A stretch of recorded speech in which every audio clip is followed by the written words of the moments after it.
ആലത്തൂർ ബ്ലോക്കിലെ 8 ഗ്രാമപഞ്ചായത്തുകളിലെയും ഹരിതകർമ്മ അംഗങ്ങൾക്ക് menstrual cup വിതരണം ചെയ്തു. ആലത്തൂർ ബ്ലോക്ക് പഞ്ചായത്ത് ഹാളിൽ കെ.ഡി. പ്രസന്നൻ എം.എൽ.എ. വിതരണ ഉദ്ഘാടനം നിർവഹിച്ചു.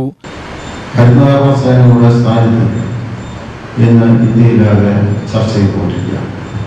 അപ്പോൾ കേരളം ആ കാര്യത്തിൽ മാതൃക സൃഷ്ടിച്ചു. ആരംഭത്തിൽ ഈ ശുചിത്വ ക്യാമ്പയിന് കേരളത്തിലാകെ തന്നെ കൊടുക്കുന്ന ഏറ്റവും പ്രധാനപ്പെട്ട സേനയായ ഹരിതകർമ്മ സേന അംഗങ്ങൾ അവർ തന്നെ ഈ ക്യാമ്പയിന്റെ ഭാഗമായി സമൂഹം ഏറ്റെടുക്കേണ്ട കാര്യങ്ങൾ തങ്ങളുടെ ജീവിതത്തിൽ തങ്ങളുടെ അനുഭവത്തിന്റെ അടിസ്ഥാനത്തിൽ മറ്റുള്ളവരെ കൂടി പഠിപ്പിക്കാൻ കഴിയുന്ന ഒരു അന്തരീക്ഷം ഉണ്ടാക്കിയെടുക്കുക എന്നുകൂടി കണക്കാക്കിക്കൊണ്ടാണ് മെൻസ്ട്രൽ കപ്പ് നിങ്ങൾക്ക് വിതരണം ചെയ്യുന്നതും നിങ്ങളിതിൻ്റെ വിശദീകരണം നൽകുന്ന സേനാംഗങ്ങളായി ഭാവിയിൽ മാറുകയും ചെയ്യാം.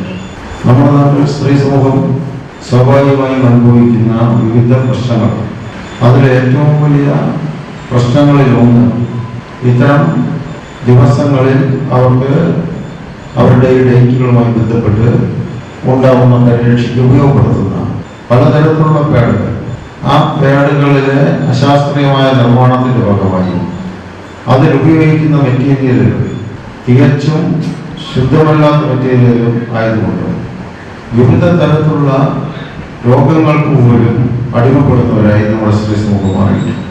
Alathur block panchayat president T Kannan അധ്യക്ഷനായി. Haritha Kerala mission block coordinator PA. Veera Sahib പദ്ധതി വിശദീകരിച്ചു.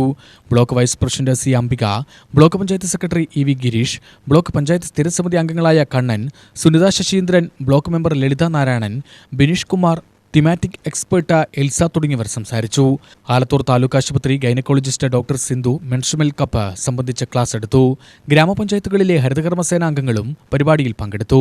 പരിസ്ഥിതി സുസ്ഥിരതയും ആർത്തവ ശുചിത്വവും ഉറപ്പുവരുത്തുക എന്ന ലക്ഷ്യത്തോടെയാണ് ഹരിത കേരള മിഷൻ ഇത് നടപ്പിലാക്കുന്നത്. UTV news, Palakkad.